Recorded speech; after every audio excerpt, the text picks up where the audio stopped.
আসসালামু আলাইকুম প্রিয় দর্শক, সবাইকে স্বাগত জানাচ্ছি আমাদের নমুনা টিভিতে। পরিমণির বিরুদ্ধে গ্রেপ্তারি পরোয়ানা।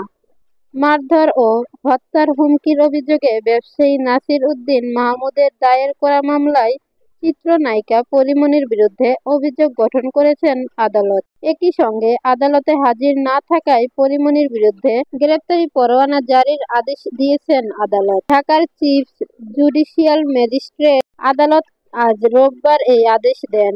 প্রথম আলোকে এই তথ্য নিশ্চিত করেছেন পরিমণির আইনজীবী নীলাঞ্জনা রিফাত। একই মামলায় পরিমণির কস্টিউম ডিজাইনার জুনায়েদ বগদাদি জিমির বিরুদ্ধে অভিযোগ গঠন করেছেন আদালত। তার বিরুদ্ধেও গ্রেপ্তারি পরোয়ানা জারি করা হয়েছে। আইনজীবী নীলাঞ্জনা রিফাত বলেন, নাসির উদ্দিন মাহমুদের দায়ের করা মারধর ও হত্যার হুমকির মামলায় আজ অভিযোগ গঠন বিষয়ে শুনানির দিন ঠিক ছিল। পরিমণির পক্ষে অভিযোগ গঠনের শুনানির জন্য সময় চেয়ে তিনি আবেদন করেন। আদালত ওই আবেদন নাকচ করে পরিমণির বিরুদ্ধে অভিযোগ গঠন করেছেন।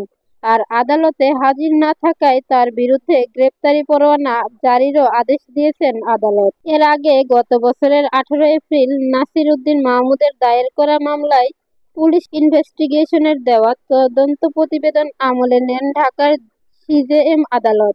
একই সঙ্গে পরিমণিকে আদালতে হাজির হওয়ার জন্য সমন জারির আদেশ দেন। মারধর ও হত্যাচেষ্টার অভিযোগ এনে 2022 সালের 18 জুলাই ঢাকার আদালতে নালিশি মামলা করেন ব্যবসায়ী নাসির উদ্দিন মাহমুদ। মামলায় তিনি অভিযোগ করেন, 2021 সালের 8 জুন পরিমণি ও তার সহযোগীরা সাভারের বোট ক্লাবে ঢুকে ওয়াশরুম ব্যবহার করেন। পরে ক্লাবের ভেতরে বসে অ্যালকোহল পান করেন। রাত 1টা 15 মিনিটের দিকে ক্লাব ত্যাগ করার সময় পরিমণি তাকে ডাক দেন।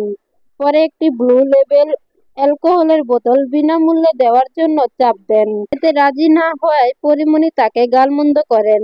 এক পর্যায়ে পরিমণি হত্যা চেষ্টার জন্য একটি গ্লাস ছুঁড়ে মারেন, যা তার মাথায় ও বুকে লাগে। মামলাটি তদন্ত করে গত বছরের এপ্রিলে পরিমণি ও তার কস্টিউম ডিজাইনার জুনায়েদ বগদাদি জিমির বিরুদ্ধে সিজেএম আদালতে প্রতিবেদন জমা দেয় পিবিআই। পুলিশ ও আদালত সংশ্লিষ্ট সূত্রগুলো বলছে, জুনায়েদের বিরুদ্ধে ব্যবসায়ী নাসিরকে মারধর করার অভিযোগের সত্যতা তদন্তে পায় পিবিআই। অপরদিকে পরিমণির ছোড়া মদের গ্লাসে নাসিরের আঘাত লাগার ঘটনারও সত্যতাও পেয়েছে পিবিআই।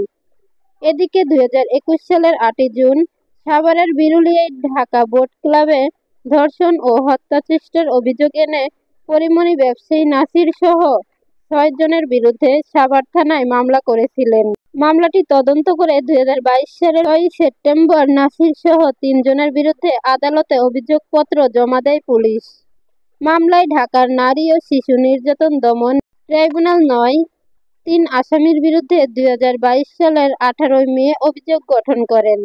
পরিমণির আইনজীবী নীলাঞ্জনা রিফাত বলেন, মামলাটি সাক্ষ্য গ্রহণ পর্যায়ে রয়েছে। অন্যদিকে মাদকদ্রব্য নিয়ন্ত্রণ আইনের মামলায় পরিমণি সহ 3 জনের বিরুদ্ধে বিচার চলছে ঢাকার বিশেষ জজ আদালত। এ মামলাটি সাক্ষ্য গ্রহণ পর্যায়ে রয়েছে। এতক্ষণ আমাদের সঙ্গে থাকার জন্য ধন্যবাদ। পরবর্তী ভিডিও পেতে চ্যানেলটি সাবস্ক্রাইব করার অনুরোধ রইল।